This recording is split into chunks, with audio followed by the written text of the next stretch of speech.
Okay, welcome to this session on peer review and reviewing your peers. Um, my name is Claire Langhammer. I'm Director of the Institute for Historical Research, and as some of you, many of you, I think, will know, the IHR is the National Centre for History and Historians. And one of the very many things that we do is we support history communities through various different forms of training and short courses. And what we want to do really today is to offer some support, some advice, to do a little bit of the demystifying work around how we go about being reviewed, dealing with reviews, and reviewing other people. And I think we're all aware that there is a lot of, there can be a lot of feeling in the review process for us all, whether you're doing the reviews or whether you're being reviewed. So we're also going to touch on that a little bit and perhaps talk about some strategies of how to deal with being told stuff about your work. Because one of the challenges for us as historians, as people creating academic scholarship, is that there is often quite a thin line between our work and our sense of self. And that means that when our work is critiqued, sometimes it feels that we are being critiqued. And I think one of the things we'll talk about is how to put a little bit of paper in between those two things so that we can get on with our lives, take on board criticism without it being too devastated. I'm just admitting people as they come in. So please, if I look distracted, I'm just doing that. Okay, so I have two fabulous colleagues with me today to talk about these issues. Um, I'm going to introduce them shortly, but before I do, I would just like to add that this is designed very much as an interactive session. We've got a lot of people on the call, so it might not be entirely possible to have you all speaking, but we will certainly and encourage people to put comments and questions in the chat, and then we can address them later on in the session. So I'm going to introduce both of the contributors, and then we'll get going. So the first person I'm going to introduce is Sarah Charles. So Sarah Charles is editor of the IHR's journal, Historical Research, and she's also the author of The Medieval Scriptorium, Making Books in the Middle Ages, published by Reaction this year, and a book that was described as one of the best books of 2024 by the Financial Times.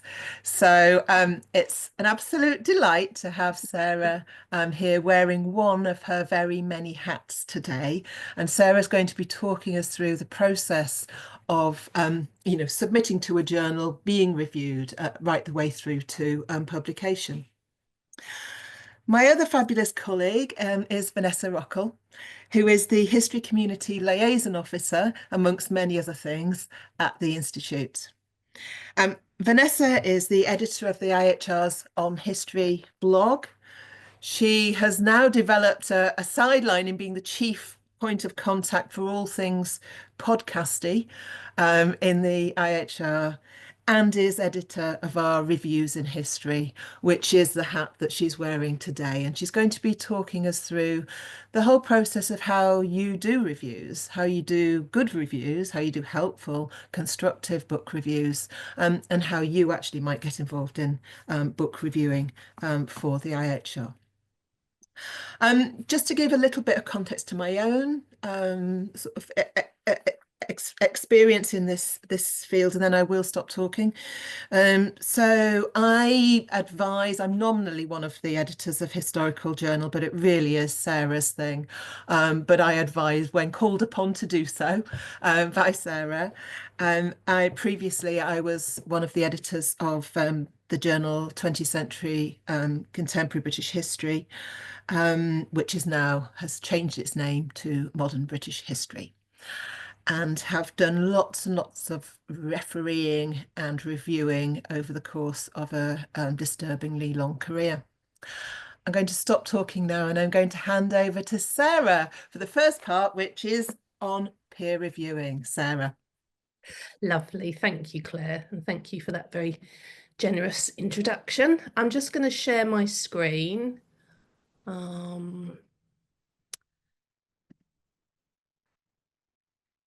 Okay, so hopefully that should be in full screen now. Yeah, so as Claire says, I work on the Historical Research Journal, which is the flagship journal for the IHR. I started off as editorial assistant and now I'm editor. So I look after the kind of the everyday stuff, and then Claire is there when I need help about a particular sticky issue, which is always much appreciated, which don't come up very often, actually, to be fair. And what I'm going to do is I'm just going to talk through the whole journal process from submitting your article through to the end. Obviously, this is going to be specific to historical research, but it's kind of general for most journals, that they'll follow mostly the same practice. And just to give a bit of background, we recently celebrated the centenary of the journal, which was great, in 2023. So it began in 1923 as the Bulletin of the Institute of Historical Research, which was a bit of a mouthful. So that got shortened to Historical Research in the 80s sometime, although people still do refer to it as the Bulletin of the Institute of Historical Research, which just shows how long things take to change sometimes. We publish 4 issues a year. We mainly have articles, but we do have notes and documents, and now we're introducing roundtables as well. We have about 8 to 10 articles per issue, and we're published by Oxford University Press. And if you go onto our webpage, you will see that you can delve down into the scope of the journal.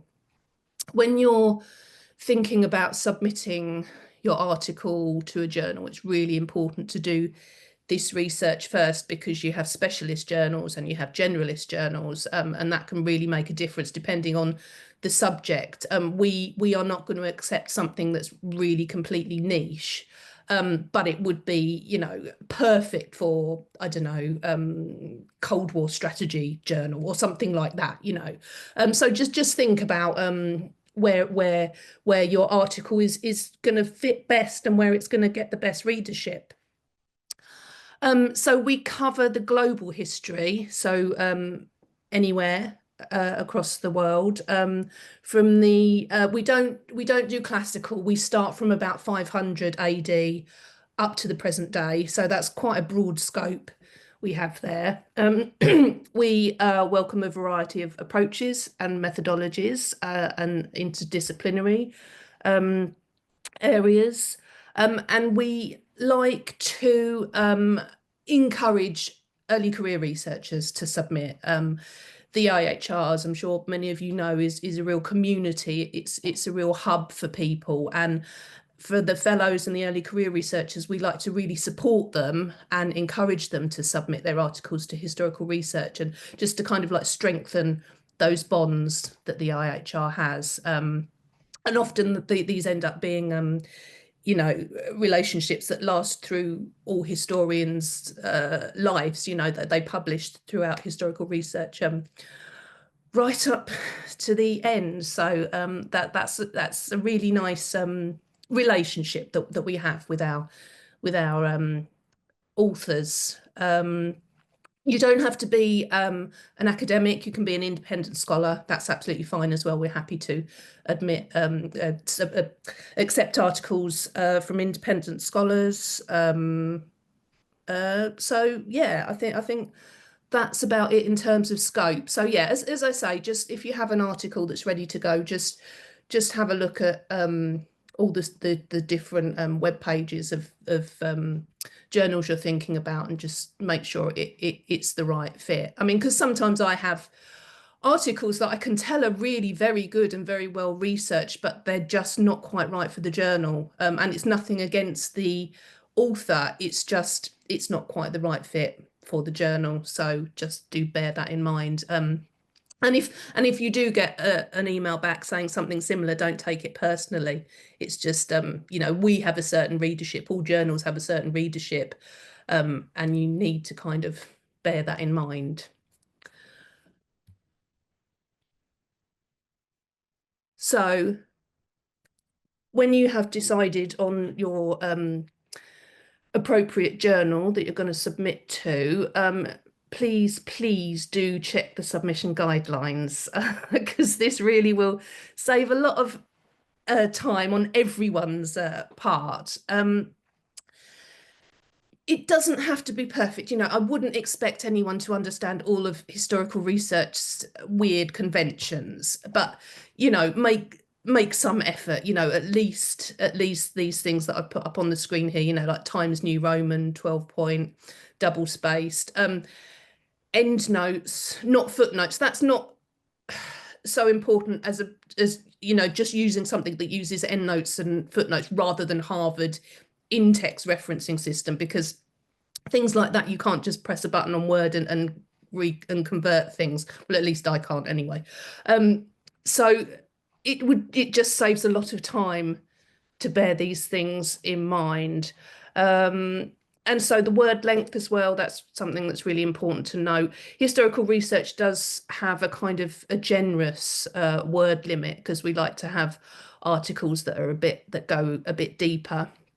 So 14,000 words is the maximum. Notes and documents can be shorter. Notes and documents tend to be, say, if you found a letter in the archive that hasn't been previously published.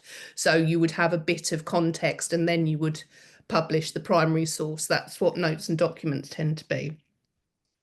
Images are fine. We're happy to have images, as many as possible, and they're in colour as well. So that's never a problem, as long as you have permission for using them. So I think that's about it for that. Yeah. Articles are all submitted online to the Scholar One system. Some of you might be familiar with that. Most journals these days will have an online submission system. And I know some people struggle with them. It's not always obvious what button you're supposed to press next or things like that. But if there are any problems, you can always contact the editor. I often submit things on people's behalf just because they're struggling with it. So yeah, generally I would say do your homework and just submit. Don't kind of bombard the editor with questions about your. It's best just submit it. We will look at it then and decide and come back to you, rather than sort of doing all this toing and froing before, because like everyone else, we have hundreds of emails and we can't go into detail with all of them. But if you submit, then they will get the proper attention. So I would urge you to go down that route. I mean, if it's a genuine, question that you can't find the information to, that's fine. But yeah, it's best to just submit it through the electronic system. And so once you've submitted the article, I will get a notification and I will look at it and I will check it for suitability, word count referencing, all that sort of thing. If it's, maybe if you haven't done the referencing, if you've used Harvard or something like that, I will unsubmit it and send it back to you and say, this is, if you want me to look at this, change this and I will look at it. I won't reject it if it's something like that. I will just unsubmit it and give you. Another thing people do is submit as PDFs rather than Word documents, which again is no good, because if you change it back to a Word document, the footnotes don't convert. So it's just, yeah, it just makes everyone's life a lot easier if you do these things right at the beginning. Um, it might be a reject, as I say, if it's just not within the scope of the journal, or if I can tell there's something dodgy about it, which does happen. The paper mills do like to submit articles regularly, and they can be quite easy to um, spot after a while. They tend to have no academic affiliation, multi-authors.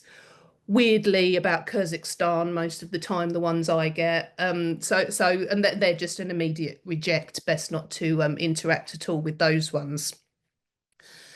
But if it all looks good, then I will initially desk accept the article, and then we go on to the fun um, looking for peer reviewers, which I'm sure many of you will have heard is a hard thing these days to find peer reviewers.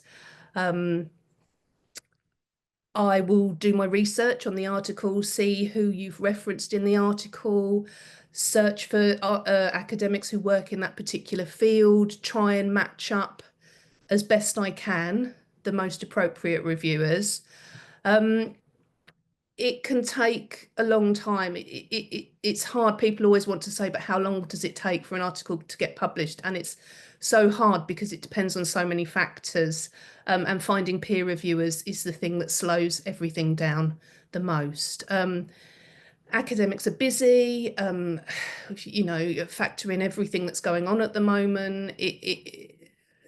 It's hard to ask people to give up their time for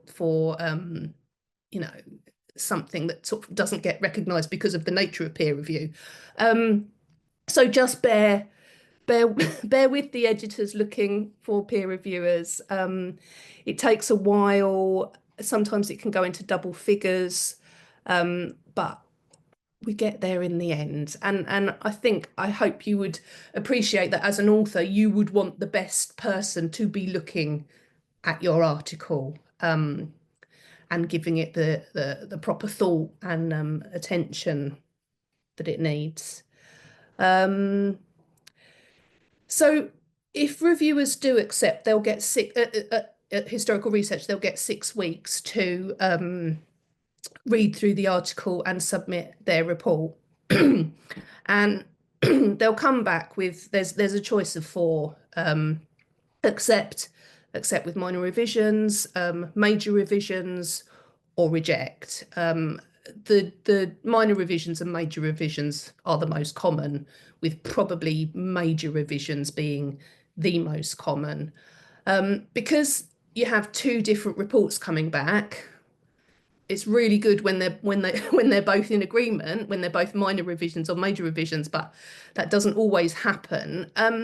It's probably one will say minor, one will say major, and that's fine. Sometimes they can be wildly different, and one will say accept and one will say reject.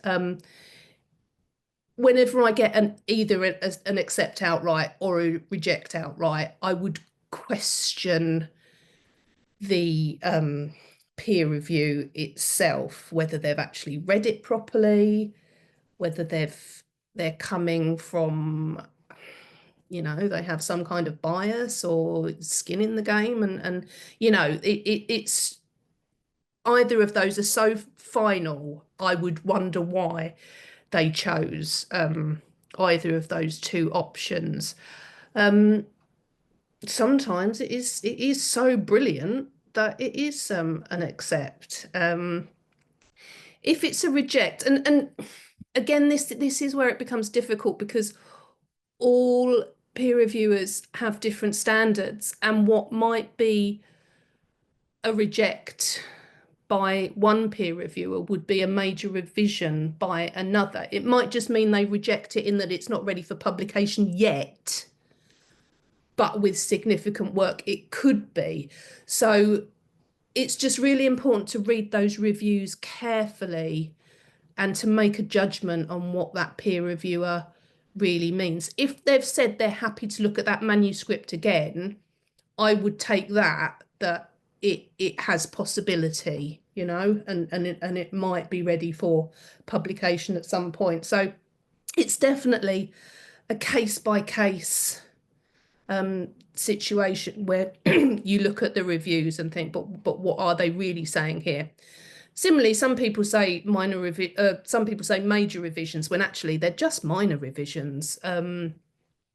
Sometimes people will mark up really harshly for spelling mistakes and things like that, which is not, you know, it's that's a minor thing that will get revised in the editing stage. So yeah, it's just a question of looking at both reviews, weighing them up against each other, and seeing whether it's worth going forward with the article or not. What else was I going to say? Something else about that. If um if both of the reviewers really are on opposite sides of the fence, I will get a third reviewer in to kind of decide the balance. And it can go either way. You know, then it can end up as a, you know, coming down as minor revisions, or maybe it is genuinely a reject and not right for our journal. So it's always interesting. I can never tell when the third reviewer what way it's going to go. Could be either way. And once a decision has been reached, and again, I might need to speak to Claire about this if it is a particularly sticky one, or ask someone in the IHR, which is, we're lucky that we have such a wealth of expert opinions there that can pitch in. But once a decision has been made, the author will then be informed of the decision and the reviewer feedback passed on. Again, the feedback can be hard sometimes, and I will always try to soften the language around it if a reviewer has been particularly abrupt or dismissive, without changing what the gist of what they're saying.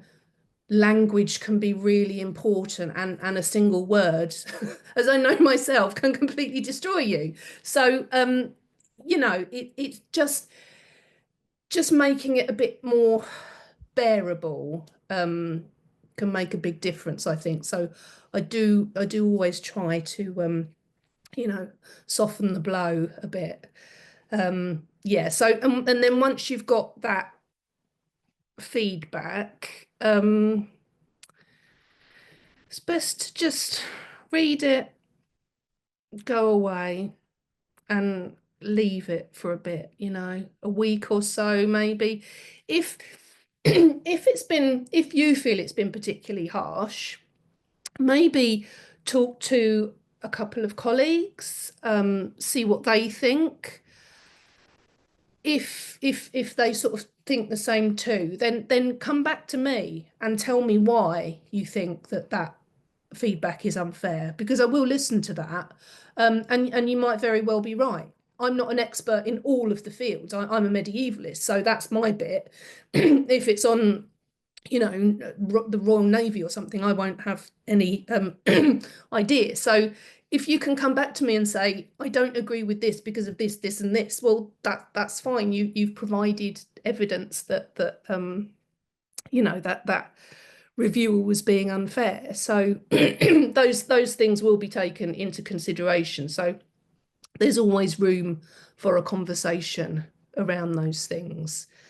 But if you are okay, and you know, some reviewers just give the most brilliant reviews. You know, they are really constructive, and hopefully most of the time everyone will be working to make your article the best that it can be. It will be a group effort. You know, I'll be doing my things on the sidelines, and the reviewers will be putting their reviews forward, and it's important that you take them and just think that, yeah, this is going to improve the article. They're not saying it to just, you know, be horrible, although sometimes they are. But most of the time they're doing it because we all want to make your article be the best that it can be. So that's another thing to bear in mind. And if it's a minor revision, you'll get 3 months to resubmit. If it's a major revision, you'll get 6 months to resubmit. And you might just decide it's not worth it. You might think, oh, there's too much here. And that's fine. You can put it aside. You can maybe submit somewhere else, maybe a more specialist journal. That's up to you. But if you do decide to resubmit, which I hope you do, um, it will, depending on if it was major revisions, it will go back to the reviewers to have a look at again. And hopefully then this time they'll come back and say, yes, accept. Or, maybe a few more tweaks still, so it will be minor revisions. But at that point, it will be accepted for publication on the condition that these minor edits are incorporated. And once that's done, it will be sent for copy editing and typesetting. And this is when it gets uploaded to OUP. So I will pass it on in the system to the production team, and it will get sent for copy editing. Any questions will be added to the proof there. I might have actually already contacted you with questions before upload because I'll do a read through myself. And from upload, you'll get a notification from OUP. After about 4 to 6 weeks, you'll get the proof copy. And it's really important that you check everything in this proof, because that's certainly with historical research, that's the only time you will get to see your proof. So just mark up any corrections, answer any queries, check your name, title, things like that. Amazing how many things like that sometimes get through. Yeah, but then once you're happy with it, then it comes back to me and I'll check everything, incorporate all your corrections, any questions that the copy editor had. I'll make sure that's all done with. Check the layout of everything. Make sure the any images, tables, things like that are all correct. Send it back to the typesetters. They'll put those changes in. Then it will come back to me again. So I will check it twice before I sign it off and make sure everything's okay. And then once that's done, it will be published online first. What was I going to say? I don't know. So yeah, it'll be published online. You'll get a notification again from OUP and a link to your article. And then the article will be published in whichever issue will be the next one. So as I say, it's 4 times a year, so you won't have to wait too long. And I think that was very much a whistle-stop tour through the publishing system, but that's largely the process. It takes from upload, it takes maybe 2 to 3 months to see it online. There's always variables, there's always different things that happen, but yeah, you're looking at about that. So as a very, very rough guide from submission to publication, 6 months would be very, very good, but you're looking at more towards a year. But that's as I say, there's lots of things that can happen within that. But as a very rough guide, 6 to 12 months is the period you're looking at. But yeah, I think I've run out of things to say now. Thank you so much, Sarah. If you want to stop screen sharing, and so whilst I'll just make a few comments and push on a couple of points. Meanwhile, if people can put in the chat either a question, if they have one, a comment, or if there's something that you want to say with your actual voice, your own voice, please do just put your name in the chat, and I will pick up on that, and I will allow you to unmute. Um, so I mean, there was so much in that, Sarah. It's so useful. Every time I hear you talk about this, I think, oh my God, yes, I understand how to how to submit work now better. Um, I just wanted to pick up on a few things. I mean, I think that really important question of etiquette Mm. around being professional in your dealings with an editor of a journal. Um, it's surprising talking to editors of all sorts of different journals. Um, sometimes their experiences of getting what can sometimes be really angry emails from people. And editors are often doing a sort of really particularly those editors who get no payment for doing their editorial work whatsoever, just doing this incredibly self-sacrificing work, and do not deserve to get the kinds of emails that they sometimes receive. So be kind to your editor. There's also a self-interest in that, really, isn't there? I mean, Mm. you don't want to alienate the editor of the journal you want to publish in, would you say? Yes, most definitely. I mean, obviously, I am always professional, but you know, it's yeah, it's hard when someone's been really horrible to you to then come back and do everything you can for them. So yeah, it's yeah, just think about who you're talking to any time you send an email, I suppose, is good advice. And there are, I mean, there are other, don't submit to two journals at the same time, because inevitably the Mm, same person will be asked to review it for different journals. yeah, And that is just creating work in a climate where it's hard to get reviewers because everybody has so little time. Um, so yeah, and particularly in small subject areas, academics talk to each other, so you will get found out if you submit an article to multiple journals. It will get found out. I mean, I think the other thing I wanted to just pick up on is that point about the value of the value of journals, really. I mean, the reason we publish in journals and with journals rather than only, and this isn't to denigrate blogs are a really important thing, which, Vanessa knows only too well. But the reason we publish in peer-reviewed journals is to get the benefit of the expertise of a reviewer. I mean, that point that Sarah put so beautifully of just like everybody involved in this has as their primary aim to make the article as good as it can possibly be. And I've certainly experienced that with articles that just look totally different after the reviewing process in a good way, that they managed to bring out things that were implicit within the piece rather than explicit.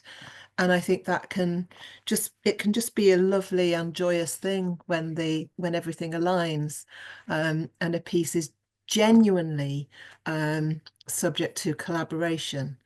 Um, we hear a lot, I think, about reviewer two and the sort of evil reviewer two, but actually reviewing is it's a really generous act, because you are, as Sarah said, just putting work into something that you will receive no credit for, other than hopefully sort of good karma. Because of course, if we publish, we should review. There's a kind of implicit contract that, and if we have benefited from publishing across our careers, we have an ethical responsibility, I think, to review other people's work, and to support the development of their publication portfolios. Um, the only other thing I wanted to say before I go to the questions is the question of how to deal with it. Sarah, I love just put it down.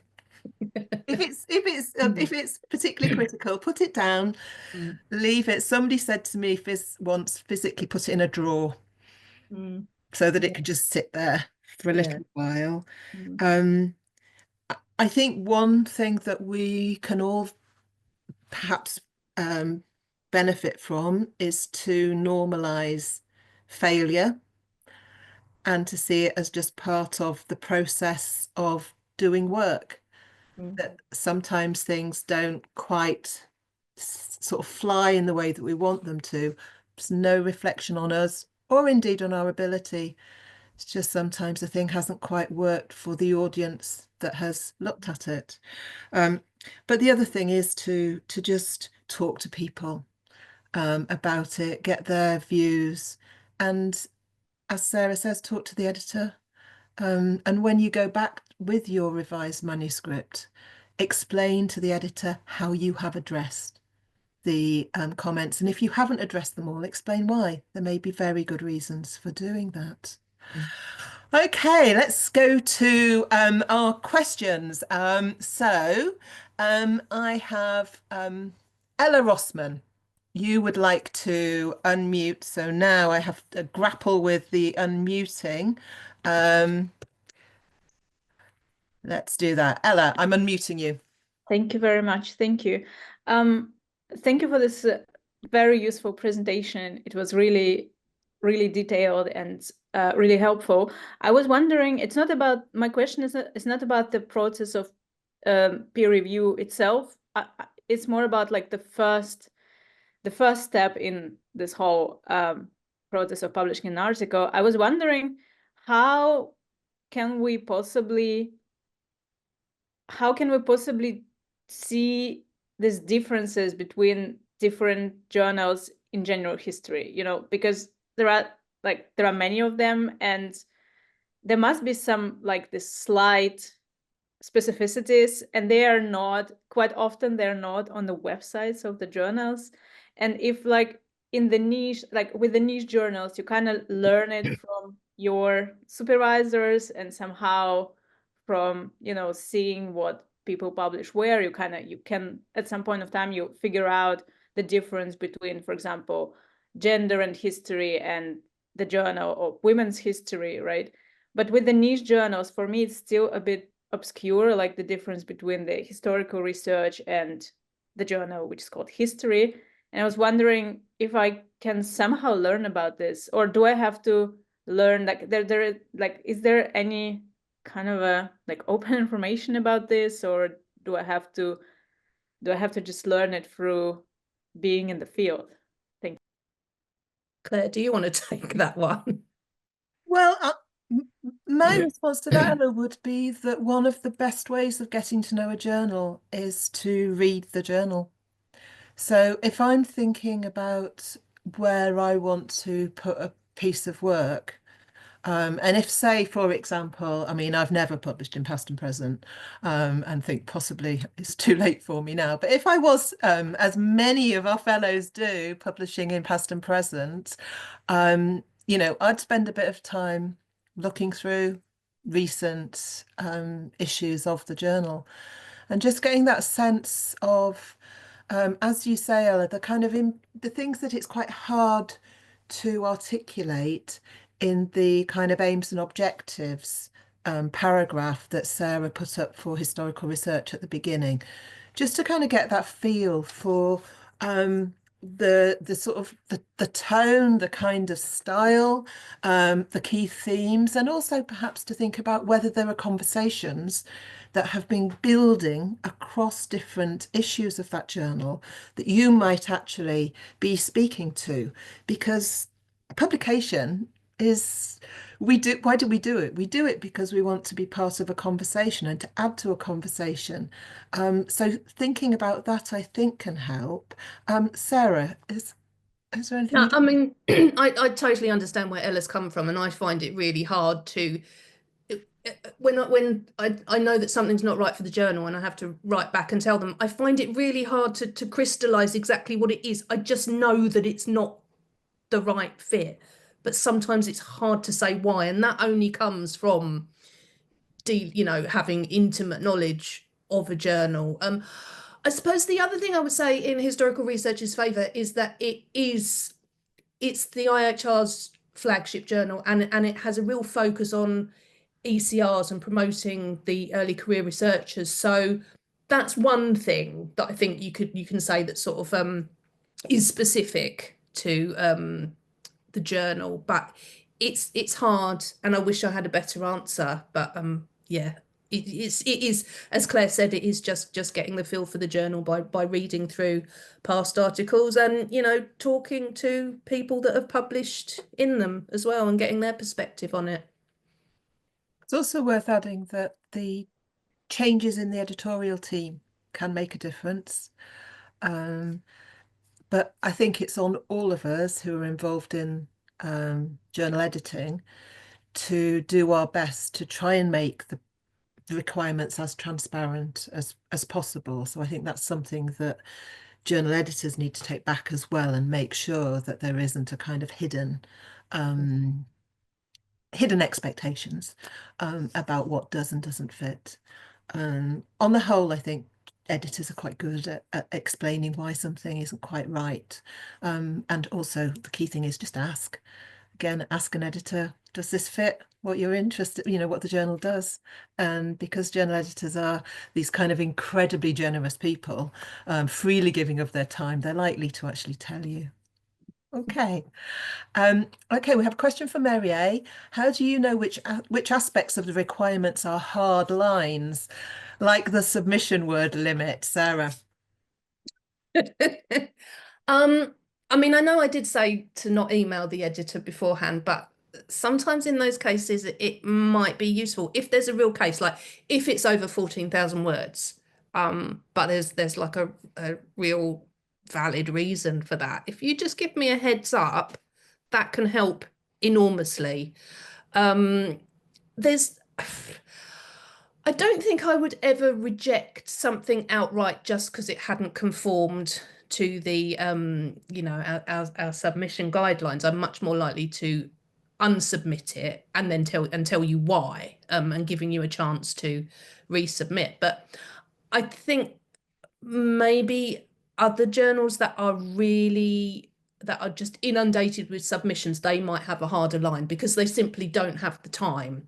And, you know, if you haven't made an attempt to address the submission guidelines, it doesn't really bode well for the rest of your article. But yeah, I mean, yeah, if it's, I would just, yeah, email the editor and see what they think. Yeah, but not too often. Thank you, At the Sarah. beginning, once you're going through the process, email as many times as you like, but it's just, you know, before submission, it's easy to get inundated with just emails about really irrelevant queries. So yeah, just think about it. Or just package everything into one email. Yes. I think that good email etiquette is something that we all benefit from in whatever we're doing, I think. Jeanette, can I ask you to, or can I unmute you? Hang on. I think it's set so that you can't self-unmute. There you go, Jeanette. You should be unmuted. Yeah, it looks all right. Yeah, I sort of wanted to ask if you had an idea for an article, but you also wanted to perhaps present it at a conference, especially because of the length of time. I presume that's, you know, you say don't submit to two journals, but if you presented it at a conference, and it's not going to be the same anyway, is it? It's going to be different. Is that perfectly acceptable? That you while you're I mean, many of our articles have been submitted at you know, seminars or conferences. So yeah, that's absolutely fine. Thank you. I mean, again, that's part of this sort of the gorgeous community of scholarship. I mean, it's one of the lovely things about the IHR are the very many seminar series where people can present their work in progress so that they can then get the benefit of that community response to it ahead of publishing. Okay, we've got Anne Adams asks, many thanks. Do you provide peer reviewers with a review form and/or guidelines for their review? Sarah? Yeah, I mean, that's all dealt with the Scholar One system. They'll get sent an invitation, and then if they accept, they'll then go through and have the article there and a form to fill in, and so they can actually say, you know, accept, minor revisions, major revisions, reject, and then there'll be They can mark things in terms of like relevance. What does this add? Does this add anything new? That sort of thing. And then there'll be a form for comments as well. So it's quite robust. Some, you know, some reviewers use it to a greater or lesser extent, but yeah, it's all dealt with by the Scholar One system. Thank you, Sarah. We have another question from Matthew B.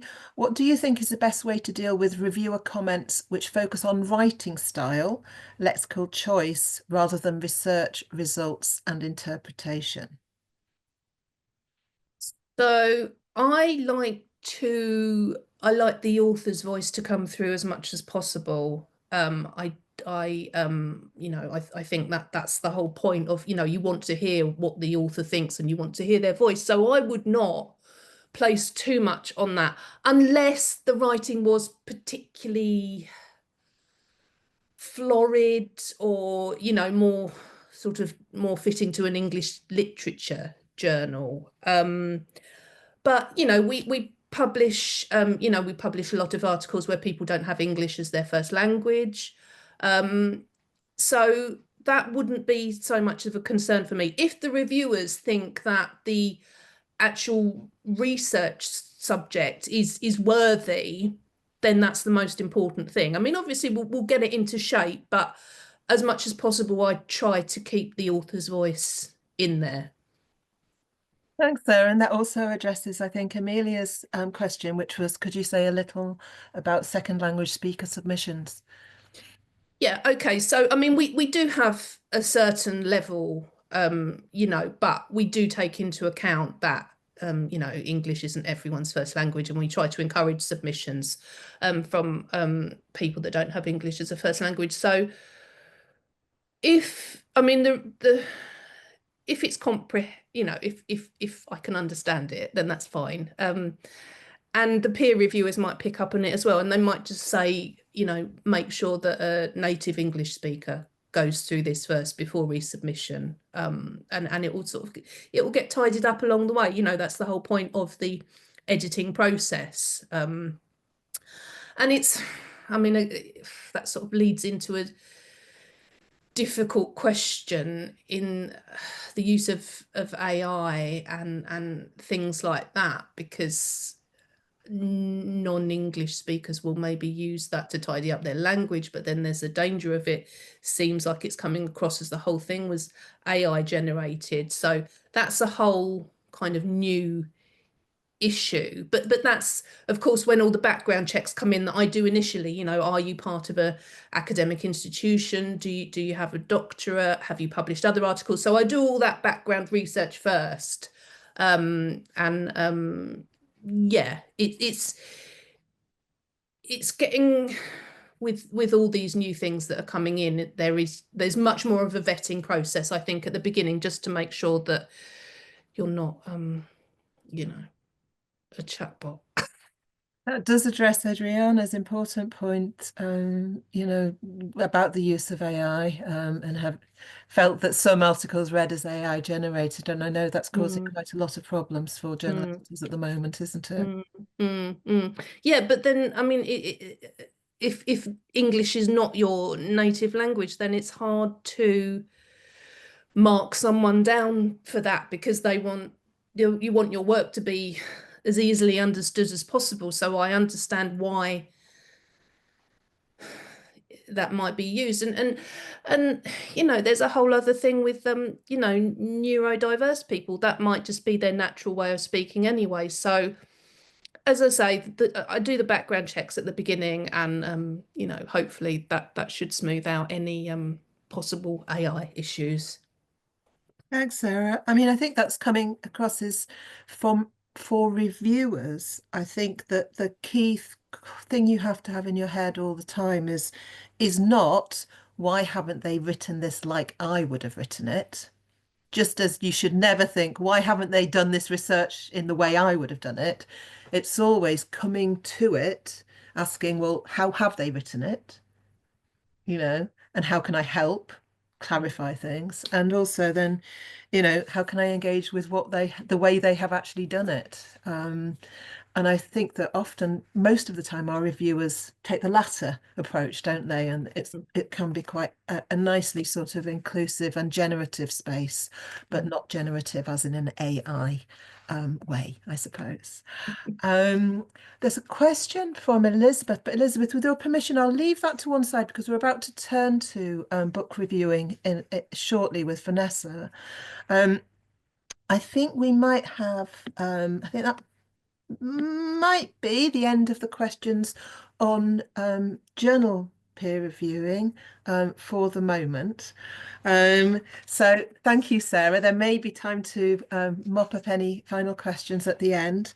I think that you know, transparency really is the key with all of this, isn't it? And just as much as possible, people being able to understand why decisions have been made. Okay, Vanessa. So Vanessa, we're going to now sort of turn the tables. So now we're thinking about what happens when you, as Elizabeth has put in the chat, are doing your first book review, or indeed, you know, the many, you know, maybe you're doing your fifth book review. And Elizabeth's question was, the book is very interesting, but written in a very dense style, which at times blurs the main message. Any tips on how to make helpful notes? Well, this is the point where Vanessa is now going to offer us those very tips. So over to Vanessa. Thank you very much. So yeah, maybe I'll sort of start from the top and we'll get into some of the details around approach as we go, if that's okay. So yeah, as Claire has kind of alluded to, what we're looking at with reviews in history, which is not peer reviewed, is a kind of situation where peers, you're being reviewed by your peers if you have authored a book, or you are reviewing your peers if you're reviewing a book by someone else. And so reviews in history, I will just give you a quick little glimpse of, for those who have not seen it. I'll just share my screen. Let me know when you're able to see it. Does that come up? Yeah, okay. So reviews in history is the IHR's book review journal. It's online. It came into existence in 1996. So at that time, it was kind of like, wow, it's online, it's on the internet, on the World Wide Web, it's a journal. So that was very sort of cutting edge and exciting. And now obviously it's much more common to have book review journals and other kinds of journals online. But it does still have a few sort of maybe not unique, but unusual features. So it is longer format. The reviews are sort of 2,000 to 3,000 words generally. And the other feature that we are very happy about, that we think is a sort of a great feature of reviews in history, is the author response. So basically, when we have a review ready to publish, we send it to the author of the book and ask them to respond to the review. And we have, when we commission the review, obviously we make the reviewer aware that is a feature, and kind of encourage them to raise things in the review that might start some sort of conversation with the author of the book. And yeah, we get quite a range of responses from, you know, this is sort of, I'm delighted with the review, happy to accept it, but through to kind of paragraphs and paragraphs, which is what we like to see.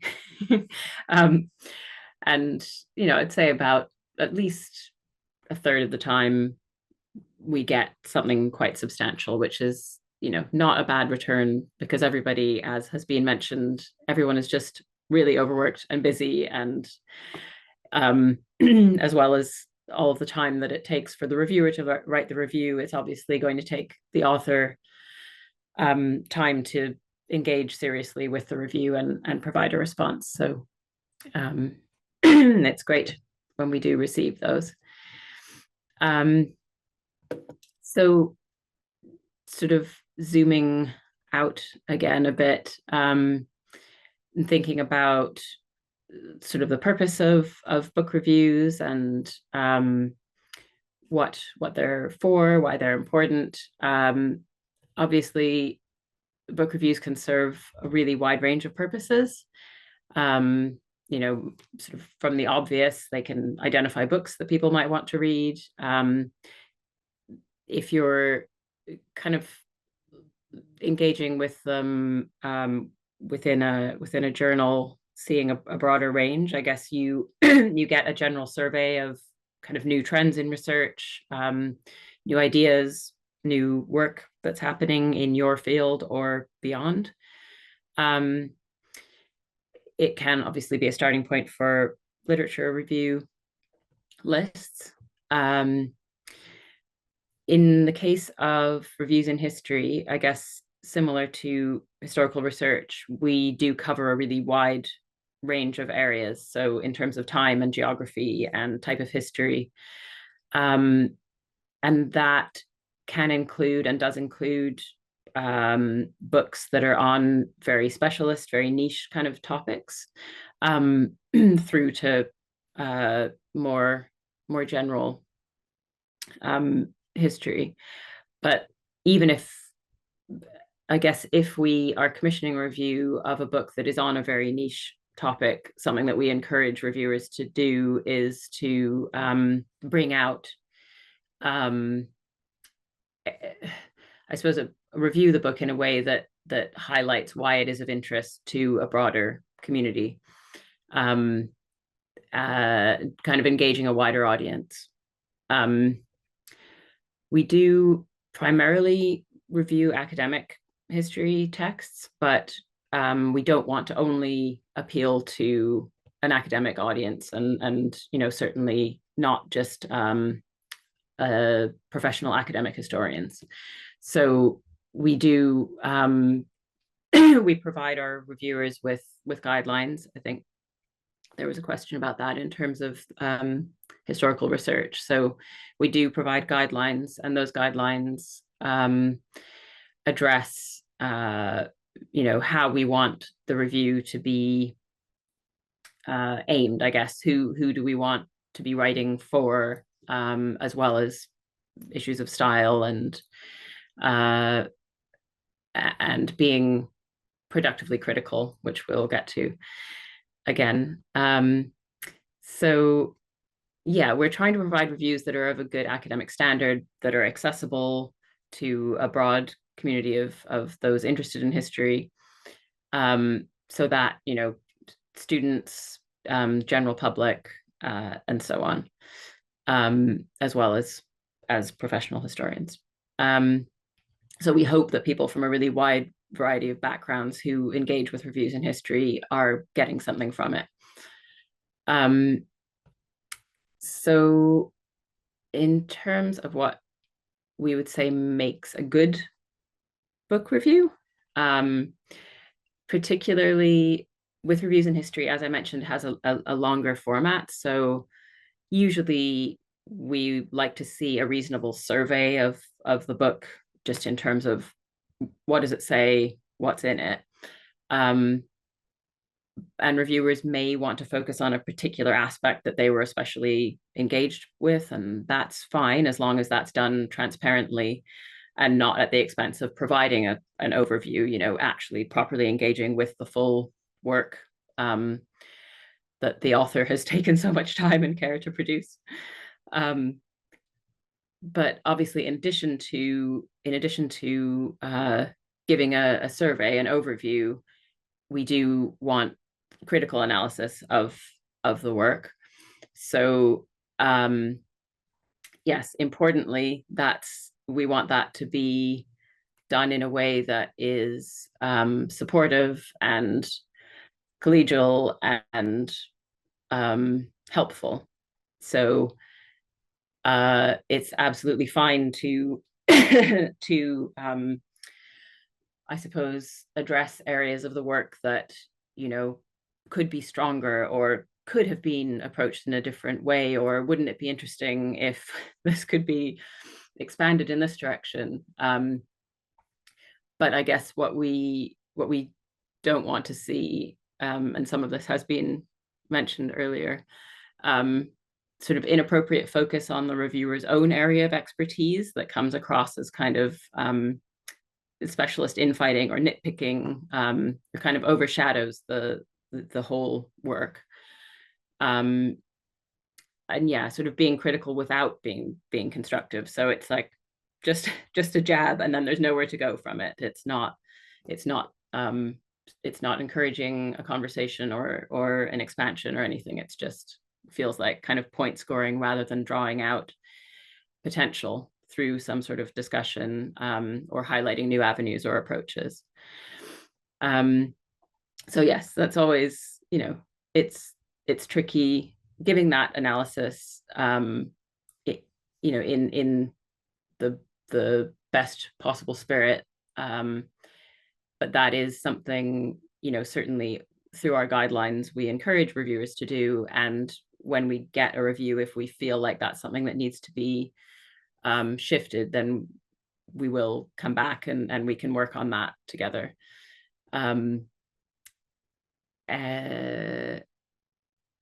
So from there, I guess maybe I should just tell you a bit about the actual process.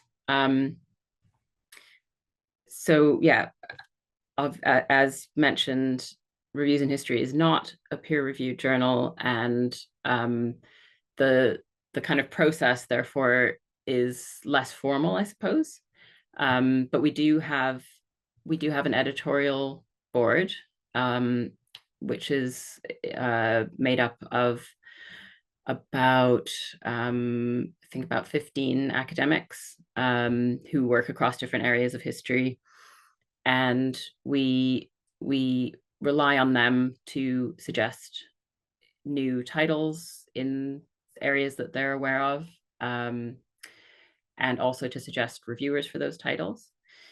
In addition to that, we get suggestions from students and fellows and staff, and I also review, look through publishers' catalogs to identify titles myself. And often that I'll put together a list and kind of circulate that to the editorial board and say, these are things that I thought might be of interest. What do you think? And can you suggest reviewers for those that you think are worth pursuing? And then begins the process, which Sarah mentioned, of trying to find someone who actually has time to write something, in this case, to read a book and properly engage with it and produce a review. So that does often, it is a kind of breadcrumb trail of, I'm really sorry, I don't have time, but maybe try this person. And, oh, you know, I'm on maternity leave, but try this person, you know. But eventually we do usually get there. So at that point, we send the guidelines to the person who has kindly agreed to write a review. And they have 3 months from the time that they get the book. And yeah, just to say that we do really, as a point of principle, push as hard as we can to get an actual hard copy of books, unless somebody actually prefers to read online, because we do feel that it's kind of the least that a publisher can do. We think it's important for reviewers to have access to a hard copy, both because most people find it easier to work with a hard copy, and also it is kind of the only compensation other than the the glory and thankfulness of the history community. It's the only compensation that reviewers are getting for producing the review. So that, yeah, that is something that we're finding we increasingly do have to fight for, but we will do it. So yes, once the reviewer has the book, they have 3 months to write the review. That review comes to me as a Word document, and I then edit it, and I edit just with track changes so that people, the reviewer, can see anywhere that I've made changes. So that's to kind of just see little style changes and so on, because I'm editing at that point for style, for readability, as well as kind of larger assessment of, well, have you really engaged with it in the way that we'd like to see? Is there enough analysis, and that sort of thing. But for those kind of bigger, broader points, that's something that I'll kind of communicate with the reviewer about. I won't just change stuff. I'll put comments in, I'll summarize what it is that we're looking for, and there'll be some back and forth with the reviewer on that. And yeah, so sometimes changes are quite minor, in which case it's like, here's the Word document with the track changes. Are you okay with it? Have I accidentally changed the meaning of something that you said? And that's sometimes just it. Other times it might be, okay, we'd like you to try and just include a bit more analysis, or maybe, this is quite harsh and we'd like you to address it in a different way. And then the reviewer will have a month to make changes and return the review to us. And yeah, at that point, it theoretically is published, and yes, goes to the author of the book, who has a chance to respond to the review. And I think that author response is really important, because we're kind of wanting reviews in history to be a conversation as much as possible. And I think it does kind of change the tone sometimes, because reviewers do know when they start the review, the first person who's going to read this after the editor is the author of the book. So I think, it's not that I think people sort of set out thinking, oh, I'm going to be really horrible and mean, but I think having that in mind does encourage, not just in a kind of fearful way, but in a positive way, like, oh, it's a chance to actually engage with this person and ask them questions and get a sense, have some dialogue and get a sense of these, what was going on in their process and whatever it is that you might be wondering about. And yeah, I think also having that author response when you're reading a review, it can make readers feel a bit more involved in the whole process, because it's not just, well, here's one authoritative position on this text. There's you're not just being spoken to by this one voice. There's a bit of a dialogue, which is nice. So I guess I've outlined some of the purposes a book review can serve, and that those are all reasons why you should write book reviews. And Claire has mentioned the kind of moral obligation that is involved there. But there are lots of good reasons to write book reviews. They can help expand your research and your research interests in ways that you might not expect. I quite often hear, even from specialists who have reviewed something that's quite close to their own area, that they've been surprised by what they've come up with, what they've been led into, just through the process of creating the review. It's also often a way of expanding your network and maybe making connections outside of the community that you're used to engaging with. And I'd say altruistically, you should write reviews, because the history community in the widest sense really does value them immensely for all kinds of reasons. I get a lot of feedback related to that. So it really is a real contribution to scholarship and kind of generous and accessible sharing of history with a wider public. And yeah, and you do get to keep the book, which obviously can be worth over £100 in some cases, as I'm sure you all know. So yeah, I really encourage all of you to consider writing reviews. We do, I didn't mention it in going through the process, but we do also just hear from potential reviewers saying, this is what I'm interested in. I work in this kind of area. I'd be happy to write a review, or there's this one particular book that I'd really like to review. There is, people are, welcome to email me. There's also a section on the reviews website called Write for Us, which sends me a little form that you've completed. So yeah, we are very, very keen to have reviews. And we also have as part of reviews in history, we have what is called special issues, which I will show you as well. My internet will respond very slowly.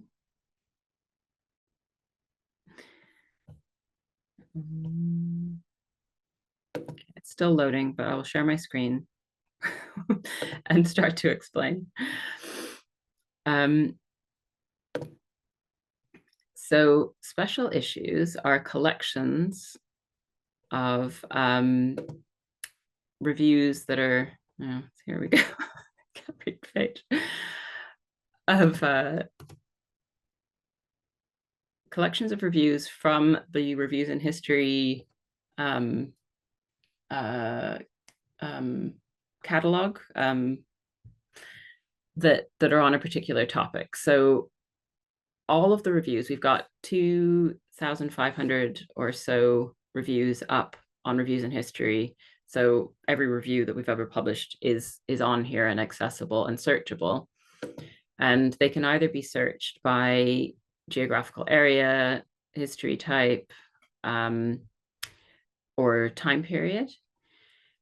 But they can also be searched by key words and key terms. So with special issues, what the person has done, so often many of these have been put together by our early career fellows, but it can be anyone. So each one is on a particular topic, usually of interest to the person who's put it together. And so that person has kind of gone on a dive into the body of 2,000 whatever reviews and pulled together a list of reviews of books on that theme. So basically, it is a list of reviews with a little paragraph or two just summing up what that person has found in that collection. So you can see some of the different topics that have been covered. They're quite broad ranging, some very specific, and others kind of like a type, whole area of history. So that's another thing that we're always happy to have proposals for, if that's something that any of you would be interested in putting together. And it's, I guess, less onerous than a book review, depending how long you want to spend delving into the backlog of 2,000 plus reviews. So yeah, that is kind of the overview of reviews in history. Thank you so much, Vanessa. I mean, I again have learned stuff from that. So thank you. I mean, I think, I mean, one thing I would add is that in terms of why do a book review, is that the books that I really remember are the books I've reviewed, because you take so much care with reading of them. And there's something really, in times where we're often skimming things, constantly skimming things because of a lack of time, there's something quite beautiful about really carefully engaging with somebody's work and writing about it. So there's getting a kind of proper flow going with them is really lovely. One thing I'd add in terms of why being reviewed matters. It matters for all sorts of reasons, as you've outlined. But it can also help you understand your own work, which sounds a little bit bizarre, but actually having your work mirrored back to you can sometimes tell you things that you're like, oh my God, that's amazing. I didn't realize I was doing that. And that that can be really helpful. I mean, I've had books reviewed where I've gone, God, is that really what I did? Okay, now from now on, that's what I did. Not necessarily what I intended to do. So I think that, again, that sense of this being a dialogue that you brought out really beautifully, Vanessa, that it's part of this bigger conversation about history, as well as a sense that books do still matter. That the things that a lot of us spend a huge amount of time doing have an audience, and they have people who are really wanting to engage with them productively. Now, again, if people have comments, please do put them in the chat. I want to return to Elizabeth's point that was made in the chat earlier. Elizabeth said this was about density of style in a book. And it mirrors what we talked about in relation to articles as well. How can you mobilize being productively critical where the density of style might get in the way of the message? Do you have any tips for reviewers in that respect to, as Elizabeth says, write helpfully, but also critically? Yeah. Yeah.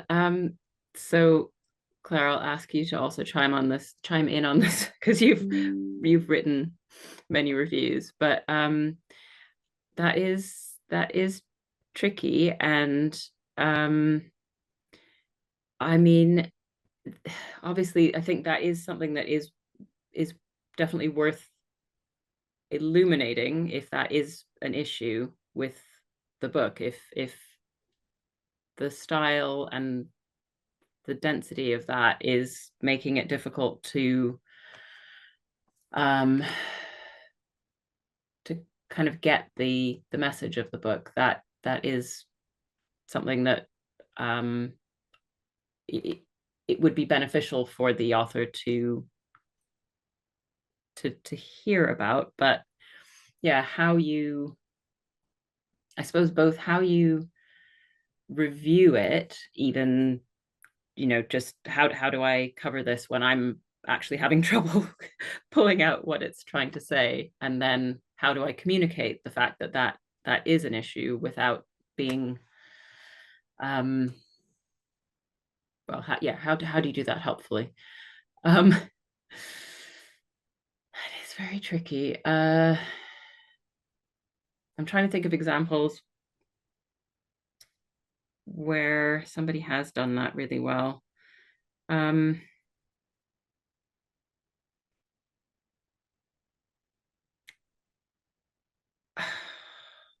Claire, do you? Well, I would say that I mean, these are questions of audience, aren't they? I mean, these are questions that you can address in the review by addressing the question of audience and who you think this book is written for, because it might be that the if it's particularly dense or specialist terminology being used, that it is written for a very distinct kind of subfield, and that surfacing that is in itself important. I mean, I think sometimes it can be a sign that you might not be the right person to review it. That actually, there might be other people who don't see density, actually see kind of specialist language.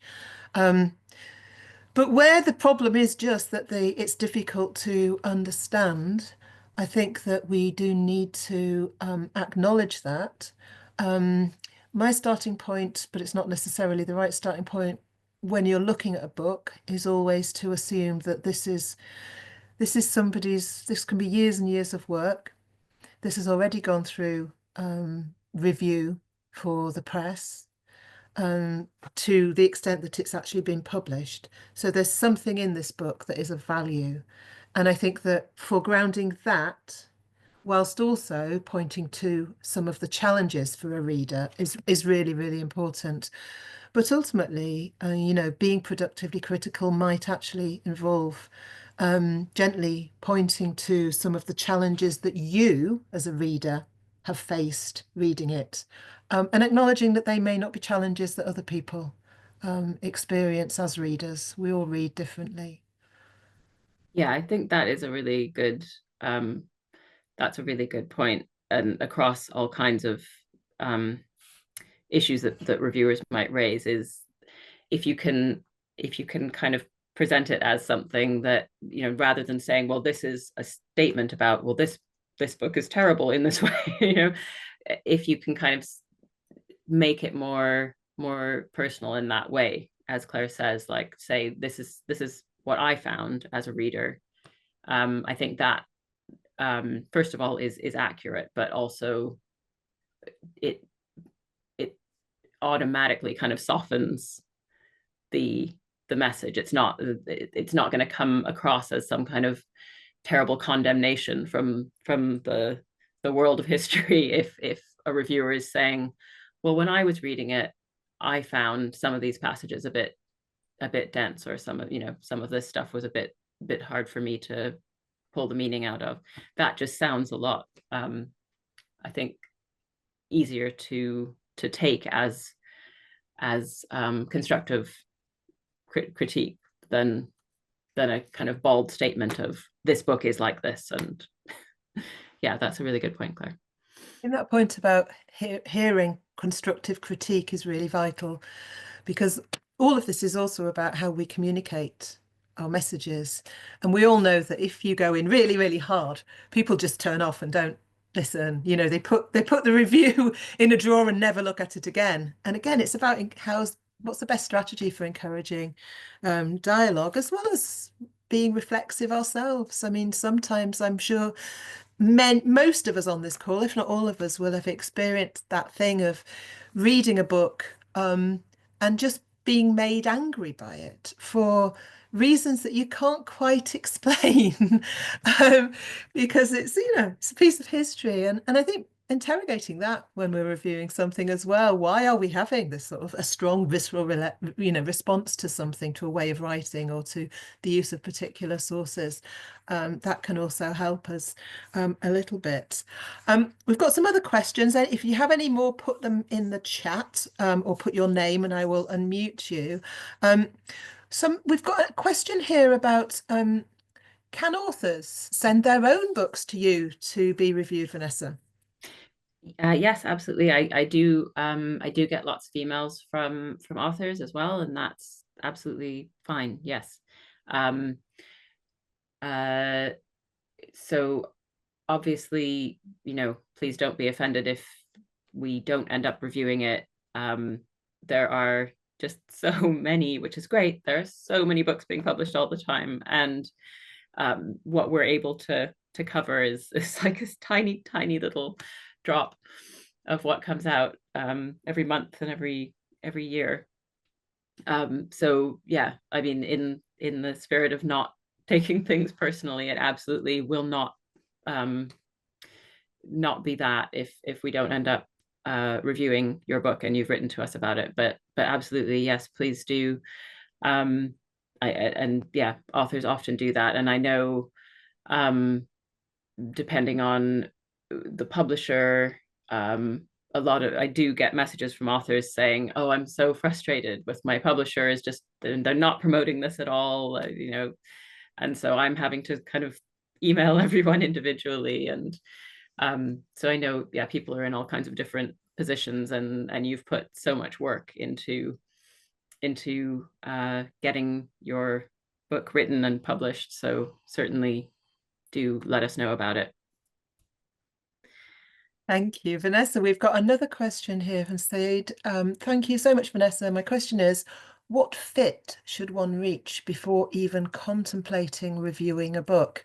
I really like this question because you could take it in lots of different directions, as in what is meant by fit, your disciplinary fit, your expertise fit, but see what you think, Vanessa. How would you respond to that, the question of fit?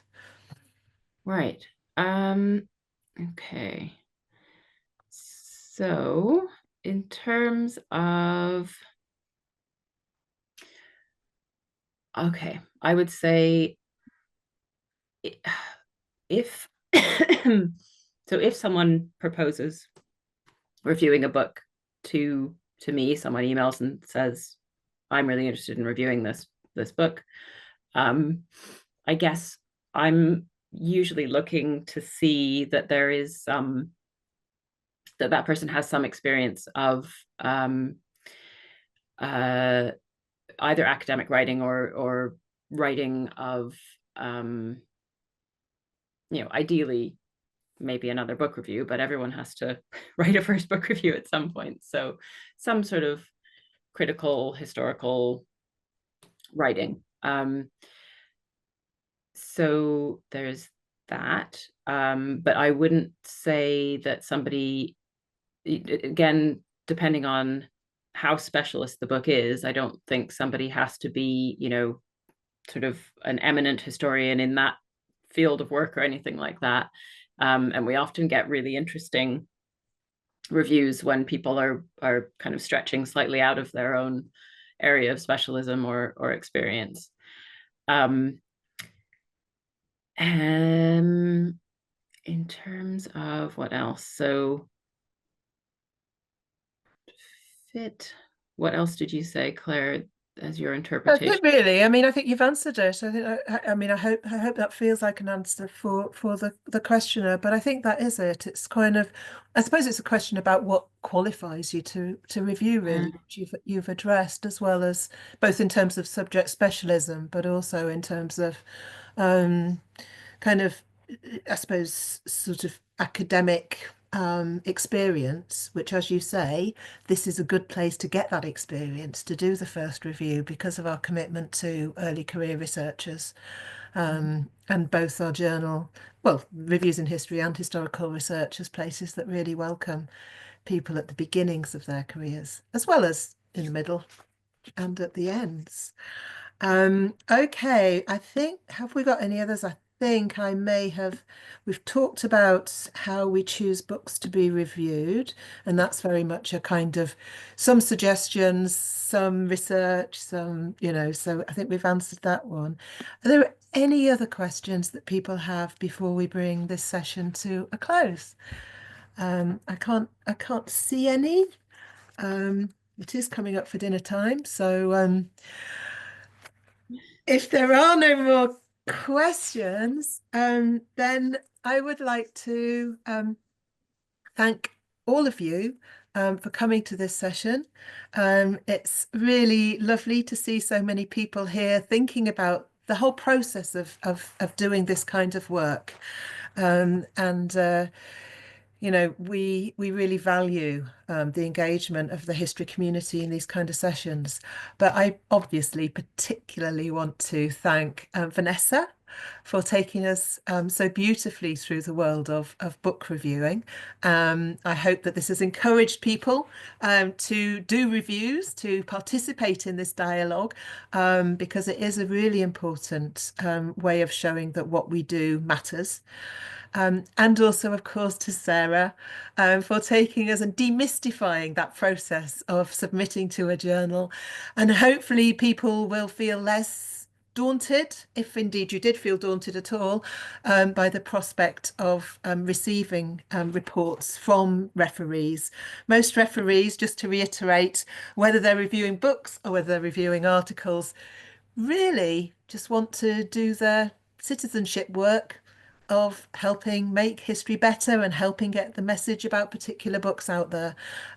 So thank you, everybody, and hopefully see you at another IHR training session too. There are a number coming up over the next few weeks, so please do look at them. For those of you who are particularly interested in doing publishing for a more of a popular audience, the so-called trade publishing, please do sign up for the session with Curtis Brown Literary Agents and Penguin Viking publishers, which is coming up in mid-March. All of the information is on the IHR training sessions.